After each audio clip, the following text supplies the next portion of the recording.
우리가 무언가를 기다리는 장소에 있을 때 어떤 것을 기다린다 생각한다면 그 시간들이 참 길게 느껴지죠. 특별히 또 우리가 택배와 같은 것들 이제 받아야 되는데 왜 안 오실까 하면서 그 기다리는 그 시간들이 아마 길게 느껴졌을 것이라 생각을 합니다. 특히 속도를 살아가는 이 현대인들이 잘 못하는 것이 그래서 참고 기다려내는 것이라 말들을 합니다. 현대인의 생활 습관을 조사한 어떤 연구 조사를 보니까 현대인들이 교통신호, 즉 빨간불에서 파란불 바뀌는 그 교통신호 바뀐 0.5초를 못 기다린다고 합니다. 못 기다리면 뭐 할까요? 뒤에서 빵 합니다. 한번 당해보셨죠? 그 0.5초를 못 기다린대요.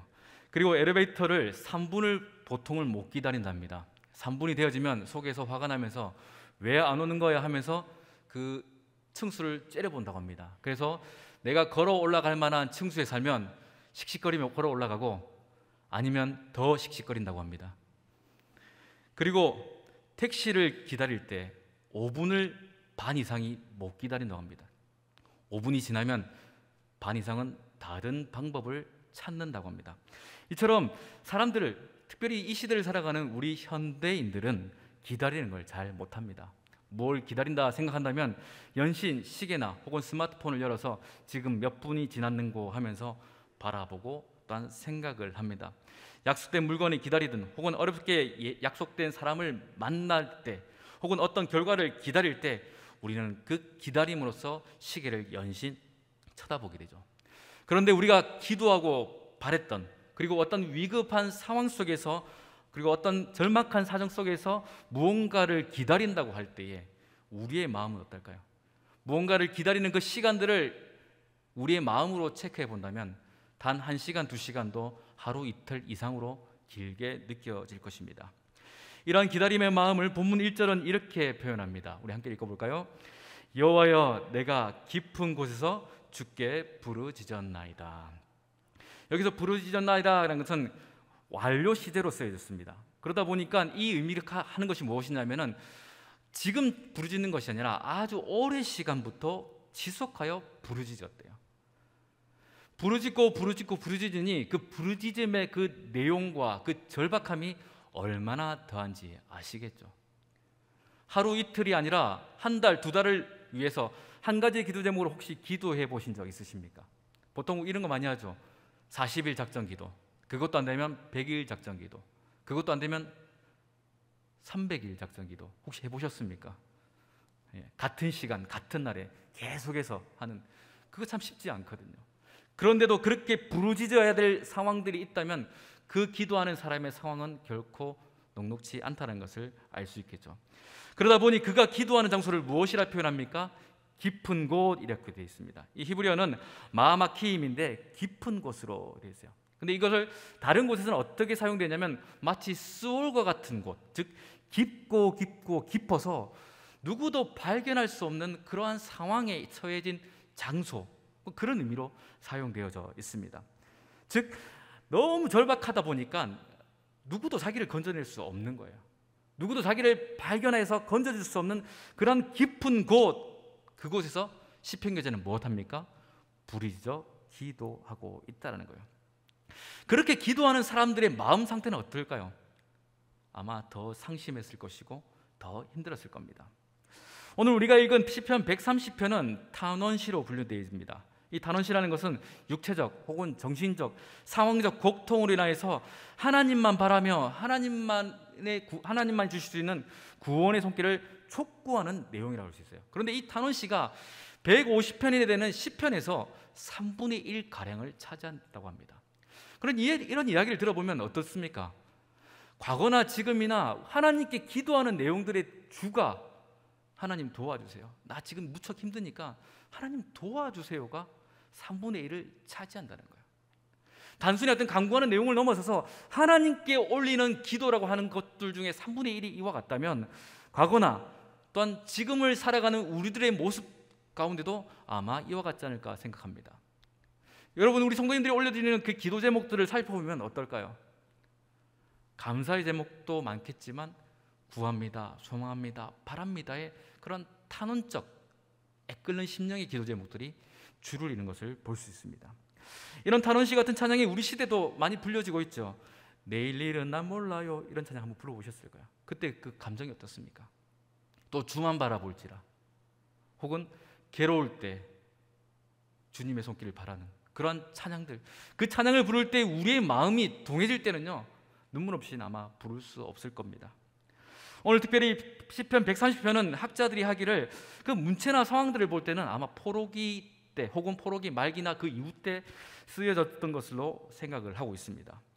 하나님의 택한 백성들이 이방 민족에게 끌려가 포로 생활을 해야만 했던 그 이유, 본토에서 1500km나 떨어진 그 바벨론으로 끌려가서 고생을 해야 됐던 그 이스라엘 백성들의 사정과 형편은 분명 쉽지 않았을 것입니다.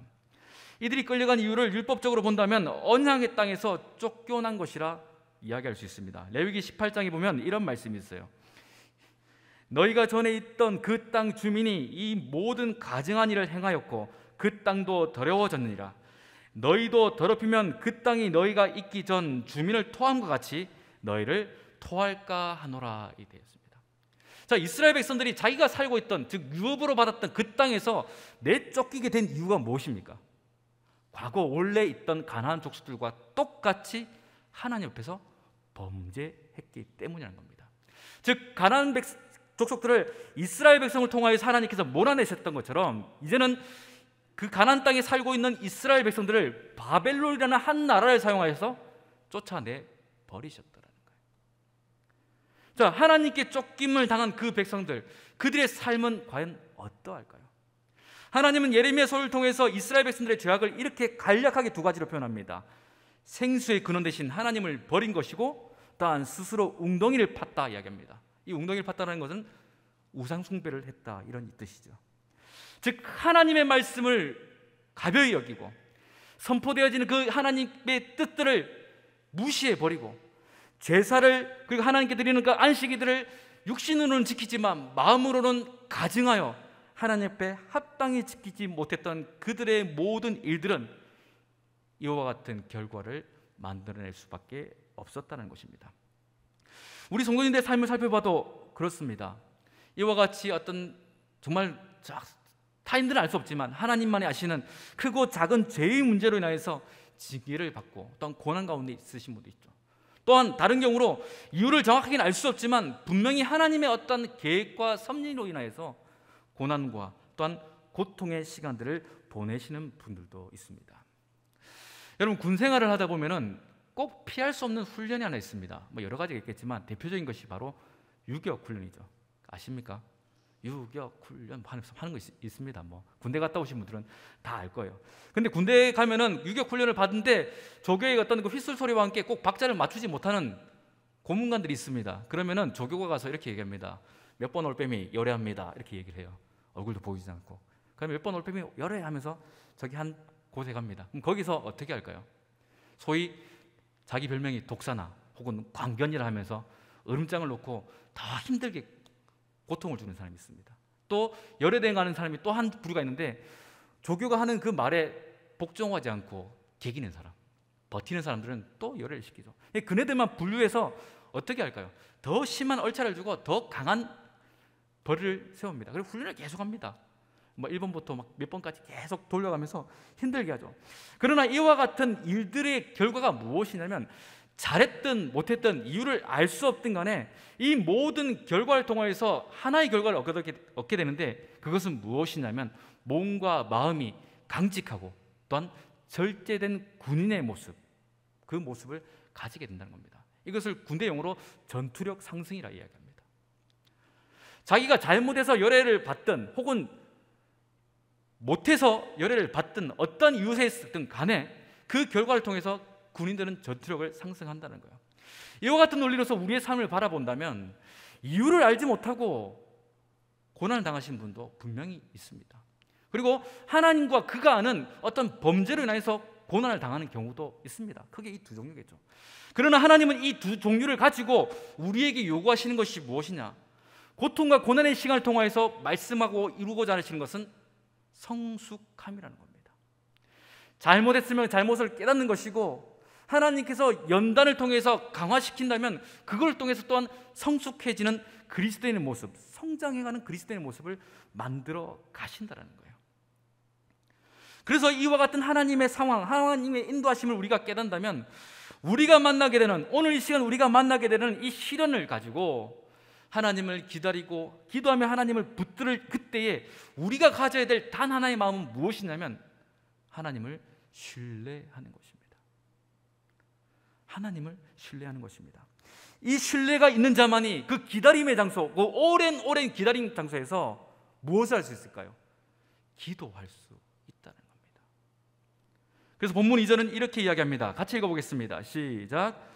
주여 내 소리를 들으시며 나의 부르짖는 소리에 귀를 기울이소서. 하나님을 신뢰하면요, 내가 깊은 장소 가운데 있고 오랫동안 기도하고 기도해서 절망 가운데 있다 하여도 그래도 하나님을 여전히 신뢰한다면 무엇 한다고요? 기도한다는 겁니다. 우리가 지금 이 시간 회복해야 될 것은 다른 어떤 환경보다도 하나님을 향한 신뢰임을 믿으시기를 바랍니다. 그 신뢰를 회복해서 하나님께 기도하는 사람, 무릎 꿇는 사람으로서 하나님 앞에 더 가까이 나아가야 한다는 것입니다.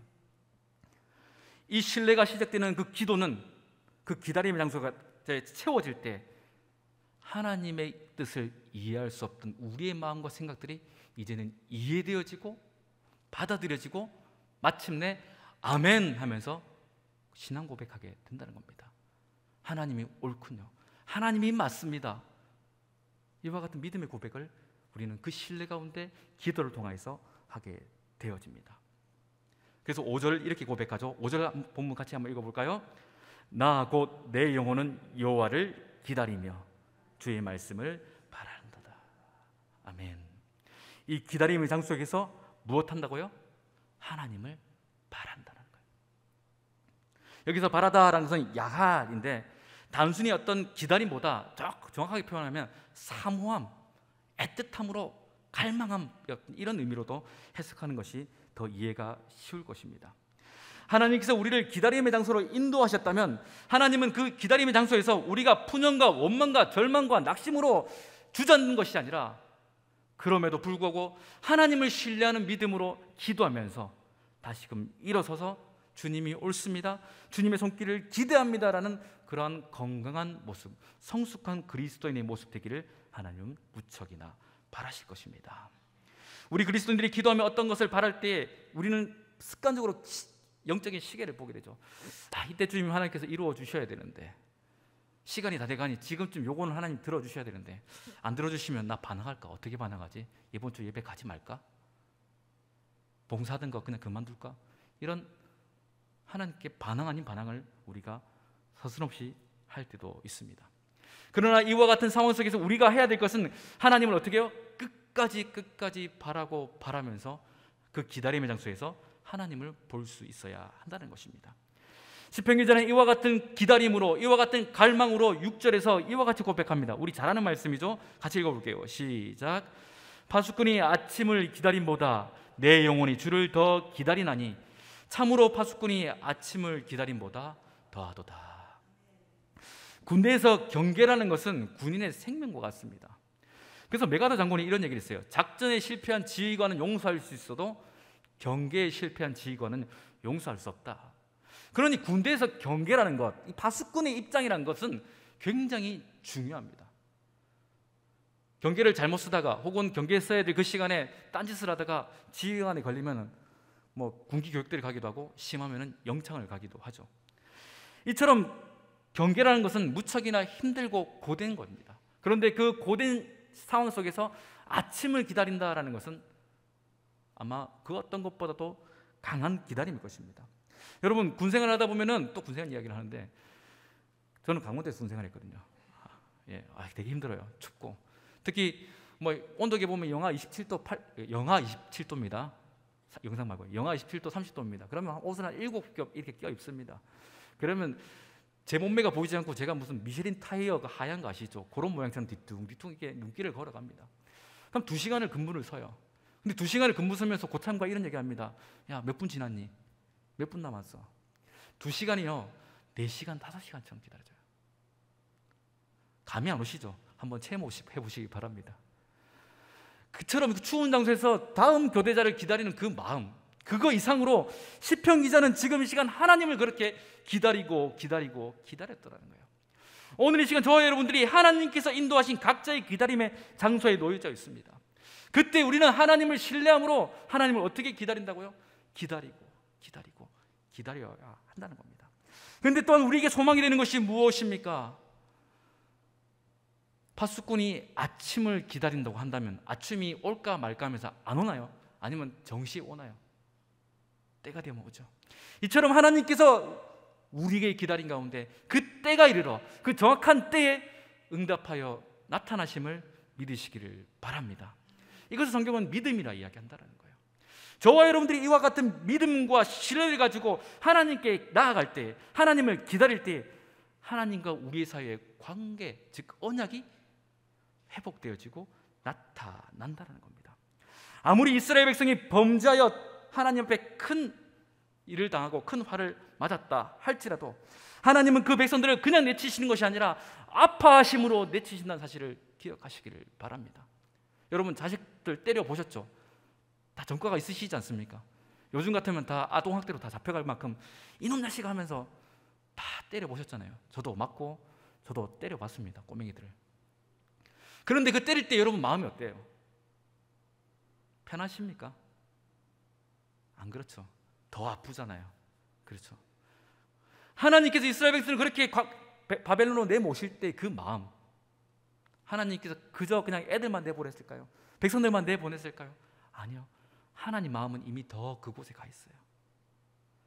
그 하나님의 아파하심, 하나님은 결코 그 백성들을 포기하시지도 버리시지도 않으심을 믿으시기를 바랍니다. 그래서 시편 94편의 14절에 이렇게 이야기합니다. 여호와께서는 자기의 백성을 버리지 아니하시며 자기의 소유를 외면하지 아니하시리로다. 하나님은 그 언약된 백성, 관계되어진 자들을 결코 그 깊은 곳에 내던져 버리시지 않으시고요, 그곳을 주시하시고 바라보신다는 겁니다. 그래서 요한복음 10장에서 우리 주님은 무엇이라 얘기합니까? 나는 선한 목자라. 선한 목자는 양들을 위하여 목숨을 버리거니와 삭구는 목자가 아니요 양도 제 양이 아니라 이리가 오는 것을 보면 양을 버리고 달아나나니 이리가 양을 물어 가도 또 해치느니라. 이렇게 되어 있어요. 우리 주님은 삭군이 아니라는 겁니다. 에이 안 되겠다 버리시는 분이 아니라 우리가 절망 가운데 혹은 괴로운 가운데 하나님의 징계 가운데 있다 할지라도 하나님은 결코 우리를 내버려 두시지 않고 지금도 주시하시고 바라보신다는 것입니다. 여러분 지금 이 시간 이 시대에 수많은 삭군들이 있습니다. 돈이라 말하는 삭군들이 있고요, 그 다음에 명예라는 삭군이 있고 지식이라는 삭군이 있습니다. 또 어떤 유력자와의 관계가 삭군처럼 우리의 삶 가운데 나는 너의 목자야 라면서 우리에게 다가오고 있다고요. 여러분 그것들을 경계하시기를 바랍니다. 지금 우리가 바라야 될 분은 오직 우리 주 예수 그리스도밖에 없음을 믿고 확신하시기를 바랍니다. 그분을 향한 신뢰를 여러분 이 시간 기도로서 보여주시길 바라요. 일단 여러분이 처해져 있는 그 기다림의 장소에서 우리 주를 향한 여러분의 믿음을 이 시간 다시금 보여주시기를 바랍니다. 그 기다림의 장소에서 나만 홀로 있다 생각하지 마십시오. 하나님은 결코 우리를 홀로 두시지 않았습니다.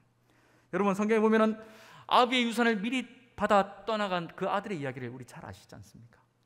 자, 타국으로 떠난 그 아들을 그래 너 잘 먹고 잘 살아라 하면서 아비가 외면했나요? 아니면 언제 올까 하면서 늘 바라봤나요?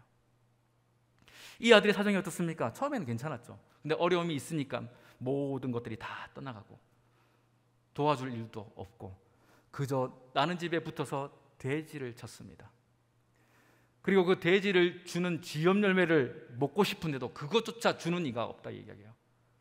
나 이렇게 배고픈데 누구 나 도와줄 사람 없을까? 나 이 배고픈데 먹여줄 사람 없을까 하면서 기다리고 기다렸던 그 아들을 그 누구도 만나주진 않았지만 아버지는요 여전히 그 아들을 어떻게 합니까? 기다리고 있었어요. 아들이 어떤 것을 기다릴 그때에 아버지는 결코 그를 놓치지 않고 도리어 그 아들보다 더 애절한 마음으로 그들을 기다리고 있음을 성경 우리에게 이렇게 얘기합니다. 누가복음 15장 20절입니다. 이에 일어나 아버지께로 돌아가니라. 아직도 거리가 먼데 아버지가 그를 보고 측은히 여겨 달려가 목을 안고 입을 맞추니. 아직도 저기 있는데 그런데 내 아들이다 하면서 아버지가 그 아들을 보고 뛰어갔다는 거예요. 자, 아들이 더 기다렸을까요? 아버지가 더 기다렸을까요? 그렇습니다. 우리가 처해져 있는 이 기다림의 장소에는 내가 하나님을 기다리는 것 같지만 사실은 실상은 하나님이 우리를 더 기다리심을 기억하시기를 바랍니다. 하나님은 결코 우리를 외면하신 적이 없으시고요, 우리를 결코 혼자 두시지 않았습니다. 우리를 만나주시는, 우리를 회복시키시는 그 기다림의 장소에서 하나님을 보시길 바랍니다. 미국의 시인이자 사상가인 랄프 waldo 에머슨은 이런 말을 하였습니다. 슬픔은 뒤를 돌아보고 근심은 주위를 돌아본다. 하지만 믿음은 위를 본다. 슬픔은 우리 뒤를 본대요. 그리고 근심은 주위를 바라보지만 믿음은 어디를 본다고요? 위를 본대요. 하나님을 본다는 거죠. 오늘 이 시간 이 기다림의 장소에서 우리는 무엇을 보고 계십니까? 무엇을 바라보고 계세요? 뒤를 바라보고 있습니까? 그때 이럴 걸. 아니면 주위의 상황을 보십니까? 아니면 믿음으로 우리 주님을 바라보고 계십니까? 우리가 지금 이 시간 이 기다림의 장소에서 우리가 해야 될 것은 앞서 말씀드렸던 것처럼 신뢰입니다. 하나님에 향한 그 신뢰의 마음을 가지고 우리는 하나님이 어떤 분인가를 고백할 수 있어야 되는데, 시편 기자는 7절에서 이렇게 고백합니다. 우리 같이 읽어볼까요? 시작. 이스라엘아 여호와를 바랄지어다. 여호와께서는 인자하심과 풍성한 속량이 있음이로다. 아멘. 뭐라고요? 이스라엘아 여호와를 바랄지어다라고 얘기해요. 이스라엘아 여호와를 바라. 그분은 인자시며 그 어떤 죄를 할지라도 모든 것들을 속량하시는 분이야 라고 고백하고 있다는 거예요. 오늘 시간 우리가 어떤 고난으로 인하여서 기다림 장소 가운데 있을지 모릅니다. 하나님, 내게 이런 아픔이 있어요, 빨리 응답해 주세요 라고 기도할 수 있겠죠. 사람들은 알지 못하지만 내가 아는 아주 큰 죄가 있을지도 모릅니다. 혹은 내가 알지 못하는 어떤 문제로 인해서 하나님께서 나를 훈련시키실 수도 있겠죠. 그러나 그 모든 것은 하나님의 인자심과 속량으로 말미암아 찬송되게 하시고 영광되게 하심을, 간증되게 하심을 믿으시기를 바랍니다. 그래서 우리는 이 기다림의 장소에서 다른 어떤 것이 아닌 하나님을 주시하셔야 됩니다. 우리 하나님, 우리를 기다리신 그 하나님은 어떤 하나님입니까? 헤세드, 즉 인자하신 하나님, 자비하신 하나님, 사랑과 친절이 풍성하신 하나님이라 이야기하죠. 그냥 오늘 이 시간 우리가 새벽마다 혹은 각자의 골방에서 혹은 이 예배 초에서에서 우리가 하나님을 만나고자 하며 부르짖고 기도할 때 여러분 고백하시기 바랍니다. 주님은 좋으신 분이십니다. 주님은 선하신 분이십니다. 주님은 자비하시고 은혜로우시며 나를 결코 한 번도 외면하시지 않으신 분이심을 믿습니다 라며 이와 같은 믿음의 고백을 주 앞에 올려드리시길 바랍니다. 우리 하나님께서는 이스라엘 백성들을 그 폴로 가운데, 그 바벨론 땅 가운데 영원히 두시지 않습니다. 때가 이르러 돌아오게 하셨죠. 그리고 어떻게 하십니까? 성벽도 재건하게 하시고 성전도 다시금 일으켜 세우셨습니다.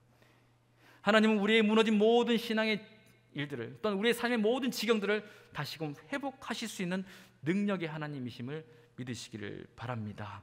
이와 같은 고백으로 우리 18절의 말씀을 한 번 더 같이 고백하겠습니다. 시작. 그가 이스라엘을 그의 모든 죄악에서 속량하시리로다. 아멘. 여러분, 과거에 어떤 일이 있다 해도, 지금 어떤 수렁에 있다 해도 하나님은 우리의 모든 것을 속량하시고 회복하시는 분이심을 믿으시기를 바랍니다. 우리 하나님께서는 예수님을 십자가에 죽게 하시고 또한 무덤에서 며칠을 기다리게 하십니까? 사흘을 기다리게 하셨죠.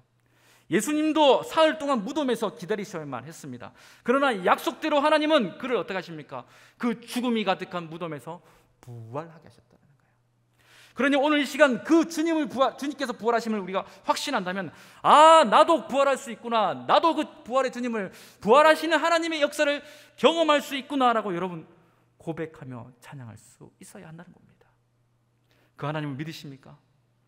그 하나님이 여러분의 삶 가운데 아주 깊고 혹은 무덤과 같은 여러분의 그 기다림 장소에 이미 찾아와서 함께 하심을 믿으십니까? 그 하나님과 앞으로 놀라운 일들을 이루어 가시길 바랍니다. 인자하신 하나님, 자비하신 하나님께서 기도하는 우리의 모습 가운데, 신뢰함으로 하나님을 기도하며 바라는 우리의 모습 가운데 이와 같은 놀라운 은혜의 일들, 놀라운 구원의 일들을 허락하여 주실 것입니다. 주님을 끝까지 신뢰하십시오.